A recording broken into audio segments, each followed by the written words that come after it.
Okay, good afternoon. Welcome to this, the first webinar in the new series with e-Memoir and Bob Craig. This is part of Bob Craig's Teaching and Learning Suite, and this afternoon we're looking at verbal feedback, questioning and differentiation. We like to keep these sessions as interactive as possible, and in particular these teaching and learning sessions. We do encourage you to activate a microphone if you've got one active on your computer, laptop, or phone, smartphone. However you're accessing this session, just let us know. Otherwise, just feel free to use the question or chat facility. I'll be providing you all with a copy of the video recording and the slides at the end of this session. I'm going to hand over to Bob now. Thank you very much, Bob. Thanks very much, Marek. And hello, everybody. I hope you've had a good day. I'm looking out my window now, and the sun is still shining as it was at lunchtime when I did this webinar earlier. So we've got about 45-50 minutes. Clearly, we can't go into huge amounts of detail, but I will be exploring various issues to do with, skillful questioning in the context of verbal feedback and in other contexts, and we'll also look at some differentiation strategies. So my contact details are on the first slide, and anyone is welcome to phone or email me after the webinar if you've got any specific questions, or you've got any further resources perhaps you'd like help with, or if you want me to perhaps have a conversation about maybe working with you personally or some of your colleagues. So very happy to keep the conversation going after today. So as you can see, the first slide is really my thinking when I was planning this webinar and some of the issues that we're going to be looking at. So the first bullet point, impactful verbal feedback is usually dialogic. And you may or may not be familiar with that phrase, but it's probably self-explanatory really that usually the best sort of feedback, if it's about improvement rather than summative feedback, the really powerful feedback involves some sort of conversation with an individual or group of students. By the way, I'll refer to people as students rather than learners and apprentices. I think we all know that, but I'll use the word student generically. So dialogic feedback is where the questioning comes in, about helping students to think, going deeper, helping to clarify issues, elaborate, and other aspects of questioning. My second premise is that questioning leads to thinking. That maybe is an obvious thing to say, but that's, I would argue, the primary purpose of most questions is to get the other person thinking about a specific issue. And the third point, this is something that I'm guessing that most of us will know, but maybe it's not something we think too much about. But like with any aspect of communication, we all have habits, we all have a default ways of asking questions. And if you've never recorded yourself, then you may not be aware of that. On these webinars, sometimes I play back and listen, and most of the time I think hopefully I come across reasonably well and reasonably articulate, but I do sometimes hear myself using the same style of language, the same questions 2 or 3 times when perhaps a different approach would be more impactful. So we do need to, if we want students to think and learn and to reflect, we've got to have the courage and to have strategies to try different approaches. And that's really what this webinar is about. Fourth bullet point, the boldened word people is the key really, because we are working with people. They are students or apprentices or tutees or whatever, but they really, fundamentally, they're human beings who have vulnerabilities and self-doubts and some strategies perhaps that they feel they're lacking in themselves. So that's what makes teaching and tutoring and assessing hard, I think. It's not difficult necessarily to grab something off the shelf and just talk around it for a little while. The skill of effective teaching and assessment and learning is really differentiation and being flexible and responsive. So just to re-emphasize my earlier point, so what we need to do is model that in our own practices. So we need to be experimental, and the context for today is questioning, but in all aspects of teaching, learning and assessment we need to, and management, leadership, we need to try new things, be curious ourselves, and practice what we preach, basically. So just a very short clip. Some of you have probably seen this film before. If you haven't, the film itself is worth watching, and there's a 1-minute clip where the teacher is questioning his students. In 1930, the Republican-controlled House of Representatives, in an effort to alleviate the effects of the, anyone, the Great Depression, passed the, anyone, the tariff bill, the Hawley-Smoot Tariff Act, which anyone raised or lowered, raised tariffs in an effort to collect more revenue for the federal government. Did it work? Anyone? Anyone know the effects? It did not work, and the United States sank deeper into the Great Depression. Today, we have a similar debate over this. Anyone know what this is, class? Anyone? Anyone? Anyone seen this before? The Laffer curve. Anyone know what this says? It says that at this point on the revenue curve, you will get exactly the same amount of revenue as at this point. This is very controversial. Does anyone know what Vice President Bush called this in 1980? Anyone? Something DOO economics, voodoo economics. So it's clear and obvious what's wrong there, and this is obviously a group teaching context rather than verbal feedback. But I think it does raise some in a humorous way some relevant issues. If it was a class, we'd elicit these and discuss them. But really, it's primarily things like the lack of pauses between the question and the response from students, the lack of variety, the monotone delivery, and there's no sense that the questions there are in any way trying to elicit responses to challenge students and to promote thinking. It's almost like a gapped handout spoken. So clearly we want to avoid some of these excesses of poor questioning. So what sorts of questions promote thinking, learning and motivation? This is a question for you to really think carefully about after this webinar, and many of the slides and the information we'll be looking at will hopefully give some ideas on that question. So here's 4 core principles, and they're all models in themselves, they're all concepts in themselves, but they're also, I would argue, that's fundamental core principles of good questions. The idea about generally a good question should clarify in a student's mind what they know, what they want to know, where they are, and that's something that we probably are already aware of, but it's the opposite of clarity is making assumptions.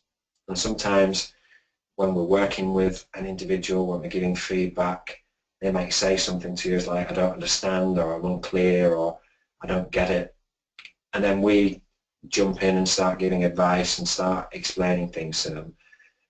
Whereas a powerful question, just to say, just tell me more, or can you just be a bit clearer about what it is you're not sure about, would really open the door. Then with that clarity, we can move forward to actions, and students become clear of the benefits of what they're looking at, rather than us making assumptions. So we're going to look at clean language shortly. We're going to look at the 2 other models, stop, start, continue, and timeline questioning. So I think this is a fantastic coaching model. It's a great model to use with an individual student. If you're giving feedback, it's a good one to use with groups, and it's perhaps even more importantly something to think about when we're coaching ourselves. Maybe we wouldn't call it coaching ourselves, when we're thinking, when we're trying to work through some sort of issue. Because without the clarity you don't get the action, and without the action it's just words, really. So that's what powerful questions do. They clarify things and promote momentum and help students to move forward. The last part of CAB, what are the benefits of doing this? If that's not a question you tend to ask, then perhaps it's one you could try asking, because it's a really helpful way to build motivation and to promote curiosity in students. How is this going to help? What's in it for you? If you achieve this skill or this issue that we're exploring, what difference will it make to you? How will it help you to achieve your goals? So I think that's, so if you are working with students and maybe you're fishing for a question or you're not sure where to go next, have CAB in mind, because it's a really good format for most situations, as is this model. Both CAB and Stop, Start, Continue are models that I've taken from solution-focused coaching, really helpful ways to help people to move forward. And this one, I mean, it's hard to dispute, I think, that in most feedback situations, in most learning situations, if we can help the other person to recognize what's not working, what's not having an impact, what's an ineffective use of time, of energy, of resources, then that's a really worthwhile thing. Because sometimes we, and by we I mean you guys listening in as well as the people we work with, sometimes we have a sense that there's too much admin or there's too much bureaucracy or there's too much of whatever it is. But unless we actually drill down it and specify something, we can't make any change. So stop is about, as it says, start, you know, what else could you do, what would you like to have done, if there was no barriers of time, no resource constraints, what would you do differently? That's another really good question to pose. And the final one is recognizing what's currently working.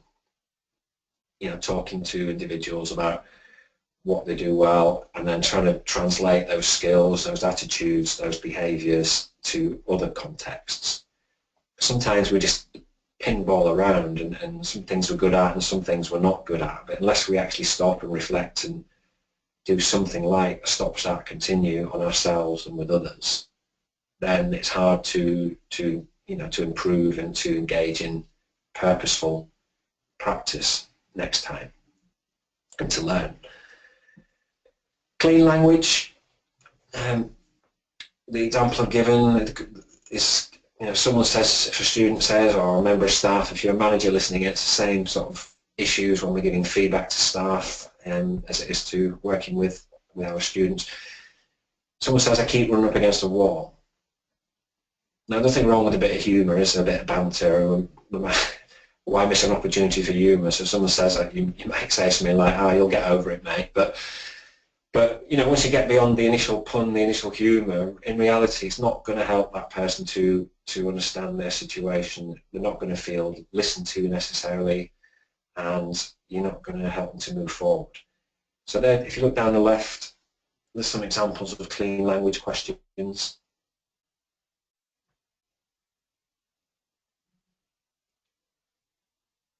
So where is a wall? When there's a less of a wall? When is a wall more intense?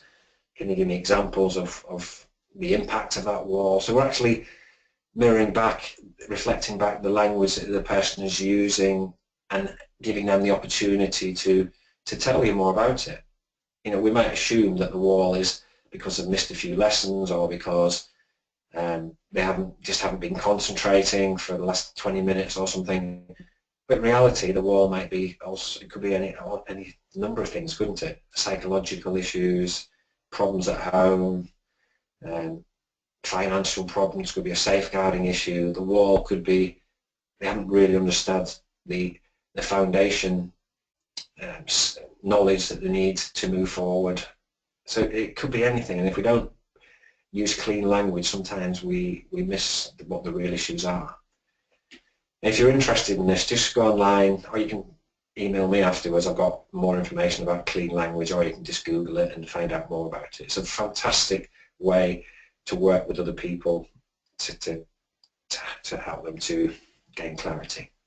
I think that Yvonne clearly gets it with that comment there. Thanks, Yvonne. Very constructive. Thank you. Excellent. Thanks. Thank you.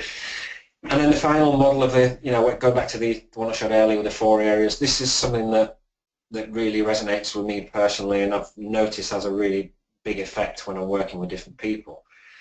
So if you can ask sometimes future-orientated questions of students, rather than just asking them to do things or giving them feedback on what they've done, saying things like, you know, in by next week or 3 months' time, a year's time, 6 months' time, blank, blank, blank. So in 6 months' time, what difference will this make to you having these skills? In 3 months' time, if you've learned this information and you're applying it, what will other people notice about you? So we're taking people to the future, and it might be the future could be in an hour's time or in 2 years' time.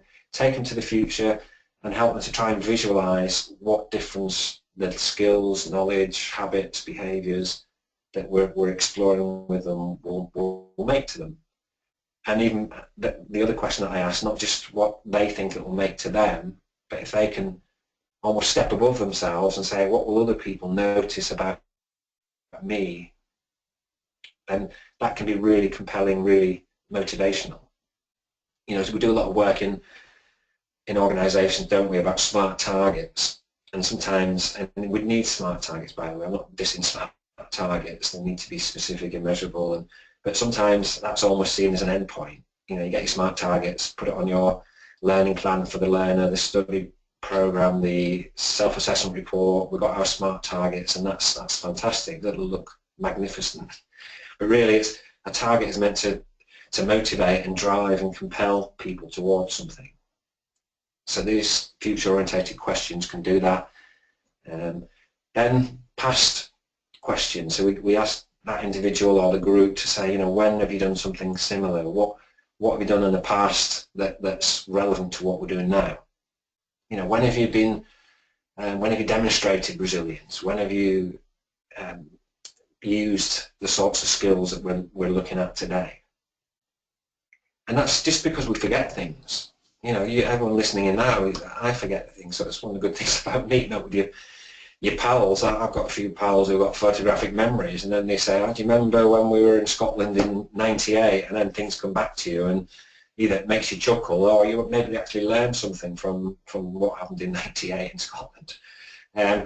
So that idea about drawing resources from the past, helping people to and sometimes it's about achievements as well, not just learning points from the past, but reminding them of things that have happened before. What went well then? What one thing can you take from that situation and apply it to where we are now? So as you can see, third part of this timeline is, and this is an important part, and really it's about now. You know, so we've done the visualization, we've trying to draw experiences that have helped us from the past, and now we're about what's the smallest step you can take, what's the first thing you can do within the next, and sometimes we put a time frame on it, by the end of the day, by the next time we meet.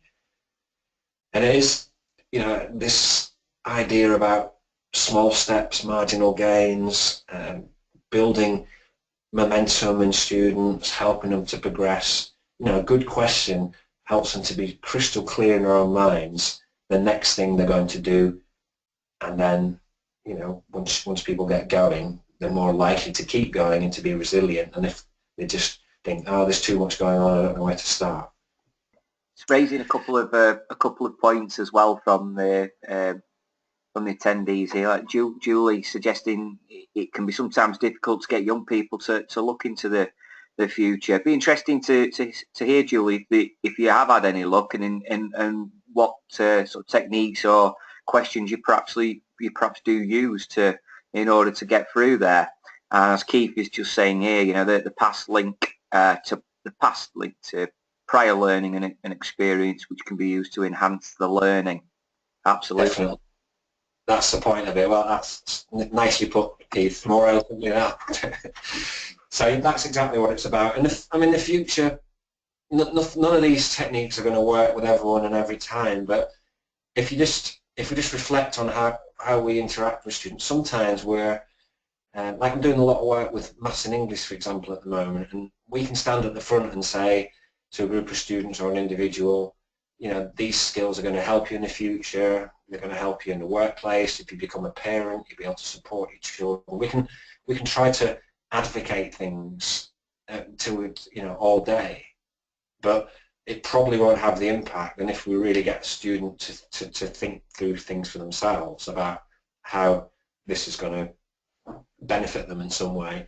You know, cost-benefit analysis is quite a good way to help people to look to the future. What are the costs of in terms of time and energy of acting in a certain way? Excuse me. And what are the benefits? So I've got you know, there's other things we can look at in that. Maybe that's a session in itself. Target setting, future-orientated work. I know that it's a little aside. Someone called Sally Wotton, who's an expert in tutoring, is doing a webinar soon about target setting and making sure that they're not just, you know, written objects, but students actually use them for progress. So you might want to check that webinar out if you're interested in this area.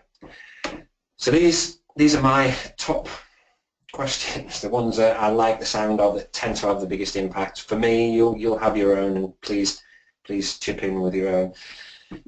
So I'll just leave those on the screen for 20 seconds, a little break from my voice as well.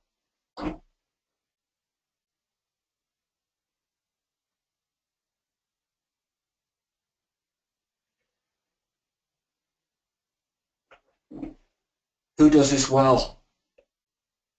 That's a bit like, you know, when have you done this in the past? But who does it? Who do you know that's got skills, habits, things that are successful in this area? And what specifically do they do?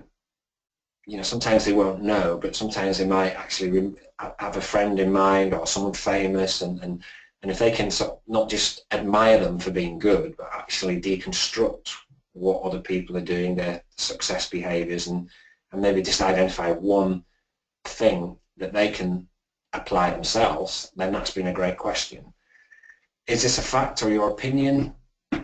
Sometimes we want students' opinions, sometimes we want to be playful and curious, and other times we want them to reflect on the information that they're looking at, and to be distinguished between opinion and fact.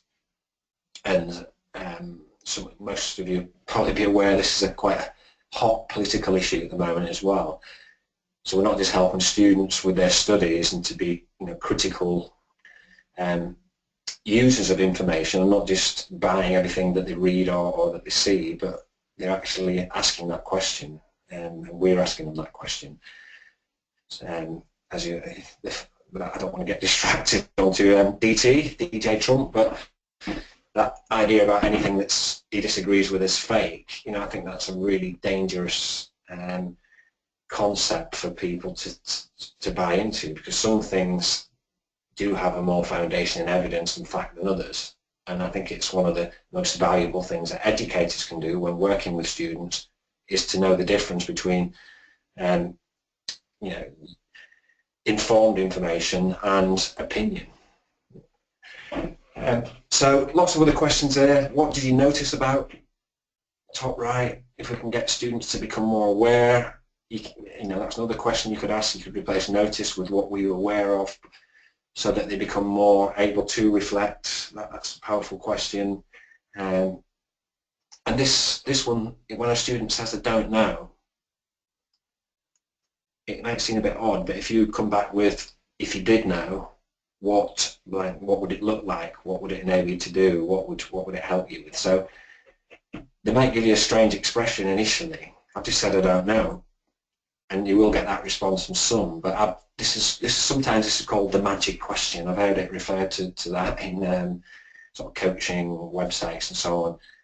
So in response to a don't know, say if you did know, and it can really help people to, instead of giving their opinion about something, it's almost like it's somehow detached. So they have that confidence then to say, well, if I did know, it would be this, this, and this. So try it and see if it works. And finally, and my favourites, and as I said, please do share your own, what else? If there was one question stem that I use more than others and that has a great impact, it's what else? And that's because in many situations, an individual's first response is what's on the top of their head, and not literally, because that would probably be a hat or hair. What's in their head? It could be quite a superficial response. It could be a very broad, general response. And by asking what else, we're really asking them to go deeper and to drill down a bit and to think more. you know, what, and don't be frightened of using it 2 or 3 times in a row. You know, what else and how else and what else would you, they might get a little bit annoyed occasionally, but you are going to really get people looking not just for the first and obvious answer, but to go deeper and wider. So clearly questioning is a massive, it's a part of learning, it's a part of feedback, and we've shared some good questions, some coaching models and other approaches. And this is something that I'm personally really passionate about, and it's not just what I'm passionate about, it's there's a lot of evidence base from, I don't know if you've heard of Jeff Petty and Hattie Marzano, these people who have looked into literally millions of studies around the world into what helps teaching, learning, and assessment. And graphic organisers always come in one of the top 2 or 3. And that's because instead of maybe asking students to, you know, you have some sort of activity and we may get them to write down what they've learned or summarise, and if we do that, they'll either write in bullet points, or they might fill a box out if we give them a box, or they might just write a couple of sentences. But it's much more creative, it's much more engaging, if we're getting them to put things in flow charts, flow bubbles, timelines, fish bones. You know, there's only 4 shown there, but there's lots and lots of these graphic organisers where students are making decisions, they're putting things in order, they're showing connections between things.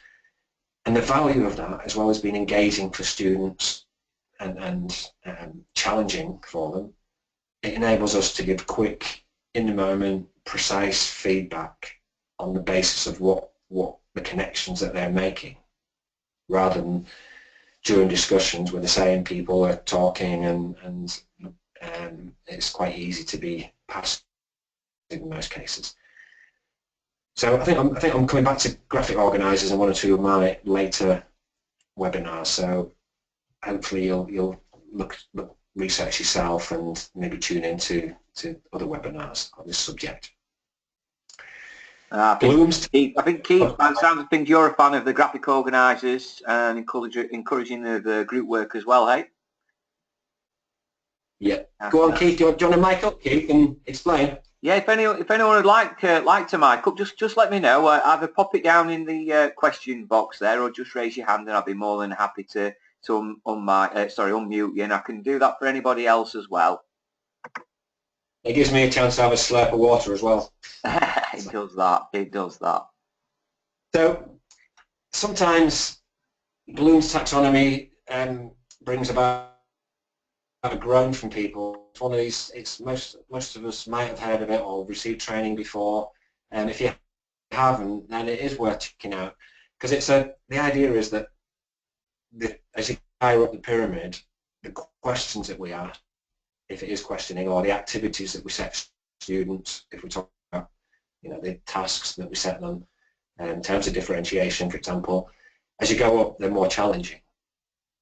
So it's I think it's a really helpful reminder. Perhaps even have posters in your class, so the students become aware of the different levels of learning, the different sort of types of learning and development. So have a look at Bloom. We're looking at questioning, we're looking at verbal feedback.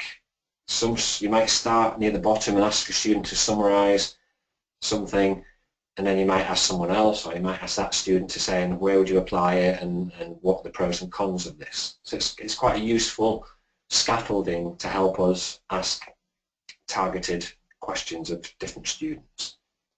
Big fan of Bloom. Bloom and brilliant.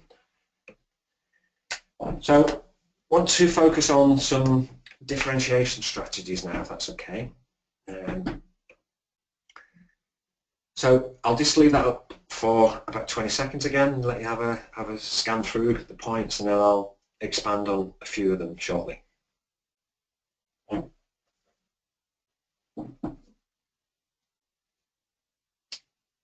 I think as with the earlier group, we've got a few who are not, you know, more praise for Bloom than the Groans, certainly, and yeah, it's good to hear, isn't it? And from Yvonne there saying, yeah, I agree. learners are more engaged with graphical images, which are visually more interesting and thus more willing to interact with. And which is similarly what you've been doing with your slides as well, isn't it, Bob? I try to. I mean, I'll have a quick fizz through. I try to keep text down to a minimum because after a while, I know I'm doing it fast now, but just to show you, people's eyes just glaze over if it's bullet slide, bullet slide, bullet slide. So there are a few with bullet points, but it's good practice for us to organise our training and assessment materials using some of these techniques ourselves if we want our students to use them. It would. I was going to say it would be the time that it's probably the less graphically orientated slides we've used now. I'm only joking. Oh, brilliant! This is what we like to hear from Julie.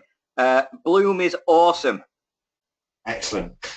I agree, actually, Julie. I only preface it with that because a lot of organisations recognise that Bloom is awesome, and every training day they have some sort of Bloom thing and some sort of Bloom thing. So it can, and it shouldn't, because it is one of the best, I think, as Julie and others agree, ways to think about learning, that there's a foundation elements to any subject that we teach and the way we question, and then it moves up. And if we say to students, how would you use this, and they don't actually understand the core aspects, then there's no chance of answering that sort of question.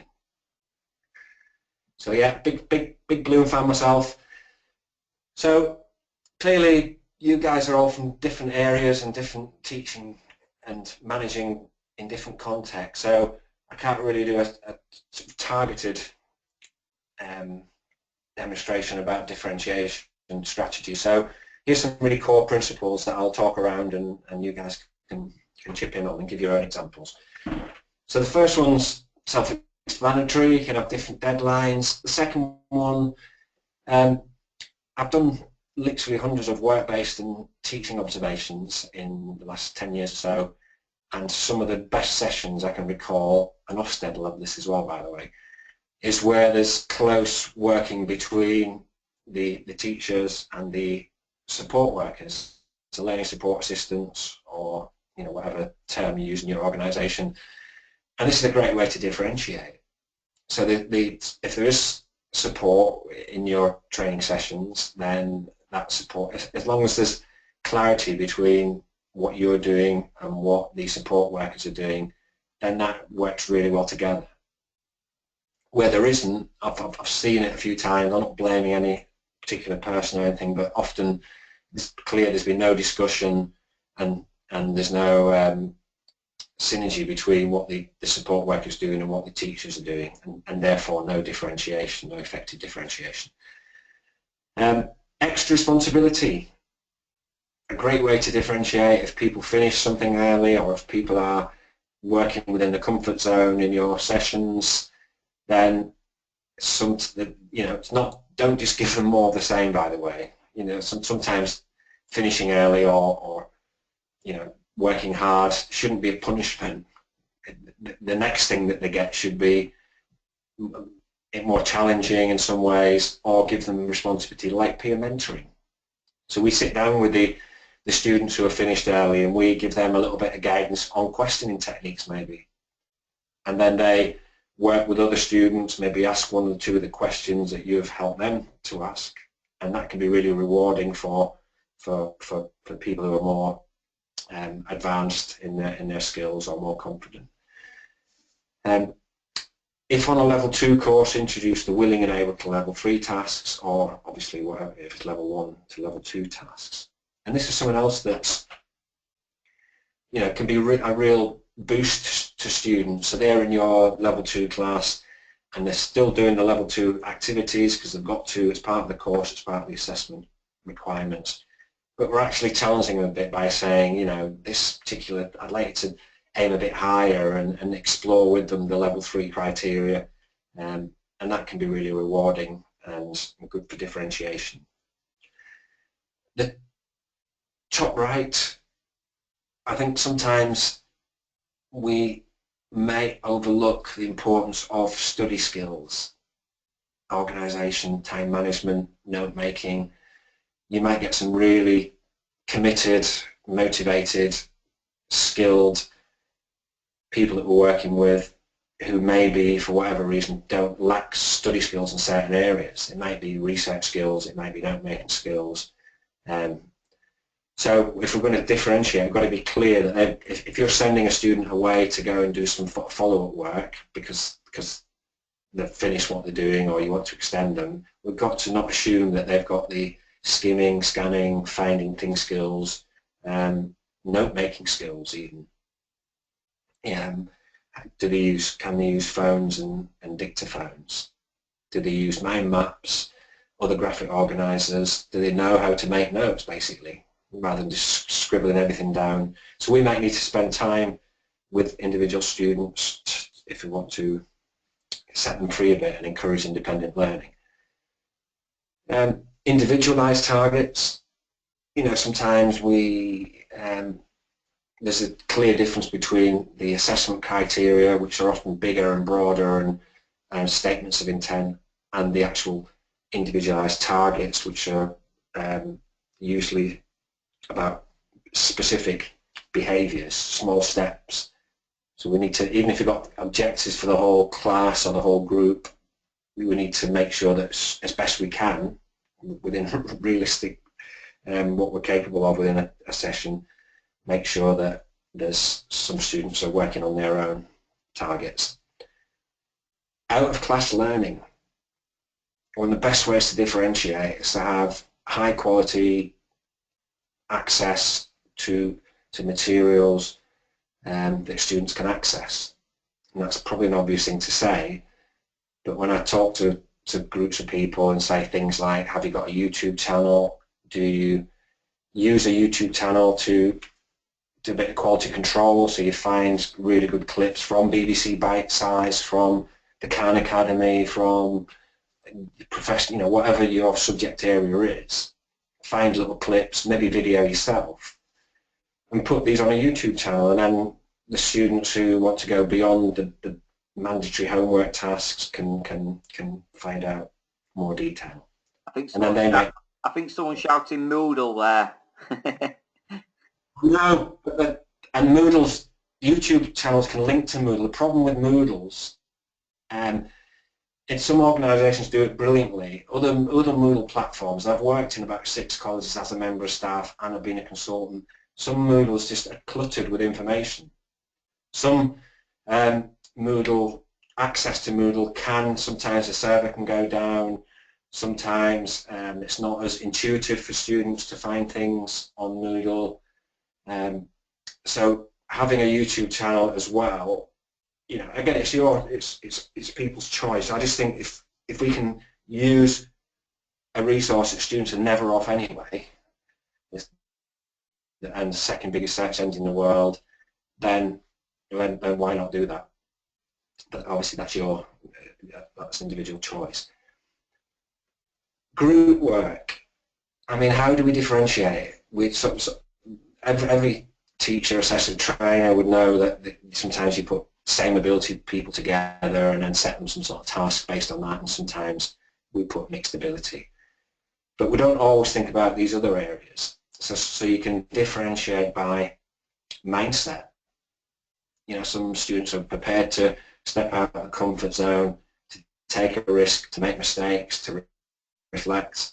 Other students have what we might call a fixed mindset, where they've got certain skills in certain areas, but they're less willing to experiment and to try different approaches. They're less willing to fear making mistakes. So it can be helpful sometimes to group students together, so you get different mindsets together, so they can sort of learn from each other. Similarly with the other categories, extroversion isn't the same as confidence even. Some learners are present as being confident and vocal and willing to express their views. That doesn't necessarily mean that they've got the confidence to step out of the comfort zone and challenge themselves. And it certainly doesn't mean they're in any way more intelligent. That could be a misperception sometimes we make, that if a student's quiet, they're not understanding, or they're just a bit shy, or, So these are all questions for you to ask yourself and for the people that you manage, if you are a manager. Can we think more thoughtfully about the way we group students together? Some students are good at have big ideas, you know, great for brainstorming and looking at the different options, and they make a start, and then sometimes their enthusiasm wanes and they don't actually finish tasks. So you might differentiate in terms of putting a few completer finishers in the group with some big ideas, people, creatives, but don't necessarily finish off. So not planning to explore much else at the moment, other than I'll just wrap up in about 30 seconds, and then Marek, I'm sure, can come in with any final questions, or if anyone wants to share any examples of their own differentiation or questioning approaches. But do please, if you want to, if you find it helpful, to contact me for further information, or to have a sort of no strings conversation, either about working with you or your organisation or not. Maybe it's just, I liked what you said about graphic organisers, Bob, could you send me some more information? And I'm always happy to do that, to help people out. So over to you, Marek.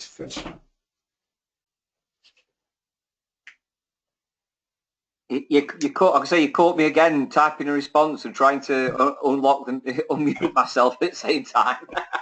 No, that's super. Yvonne was just coming back to me there with a couple of examples of, you know, what she'd done with or what they've done with their Moodle as well, in the fact that you know, it's been well organised into sections for particular exams, plus using it for the YouTube links and interactive online sessions in response to student needs. And I think the key, well, it's just the key is managing it, isn't it, and just keeping on top of it, really.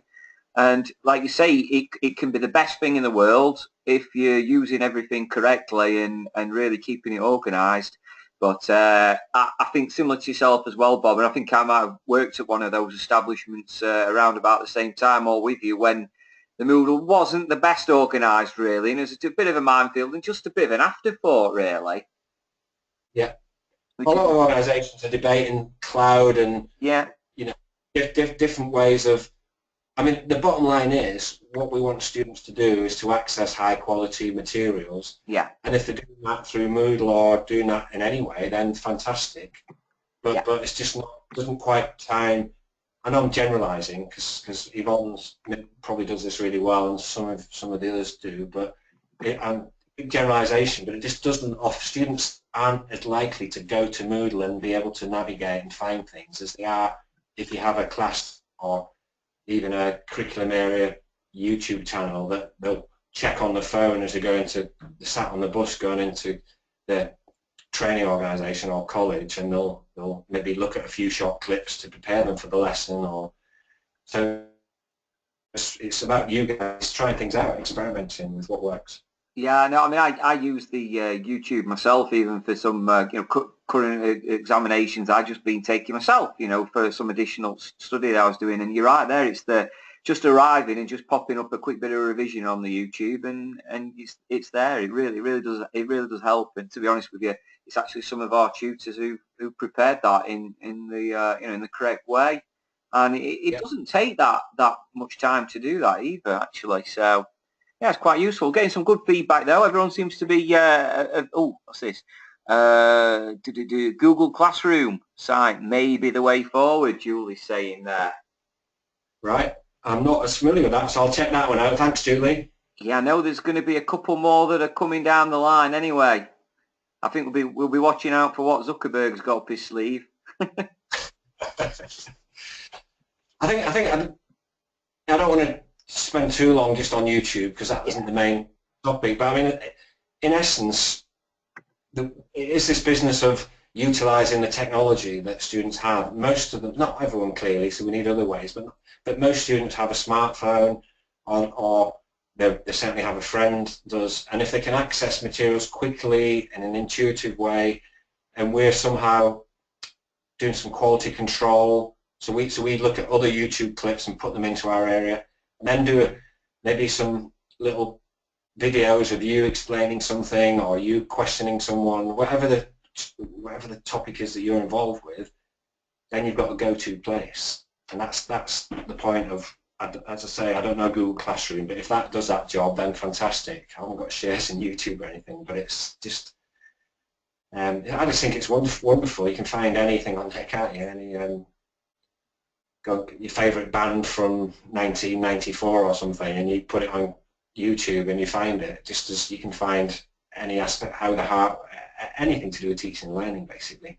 Absolutely. And Yvonne's just suggesting there as well, adding the links to apps for learners and students to download to the smartphones also. And it's just putting them in the right place, a little bit of moderation to ensure we're putting the right kind of materials up there, bringing it into the classroom, and then being able to open up the lines of questioning there and getting down to it there. Yeah. Yeah, that's key. Any other thoughts from anyone else or any other tips? I'd say what we really be looking at is when Bob was looking at some of the lines of questioning, some of the actual types of questions which actually uses. It'd be really good to start to compile some of these, and I'd be really interested to see if there's anything that anybody else from the attendees today, certainly in this afternoon session, so later afternoon session, any other kind of questions, anything that you add that's perhaps not there that really gets people thinking. We'd be really keen to see and compile some of these. We might even add them to the website.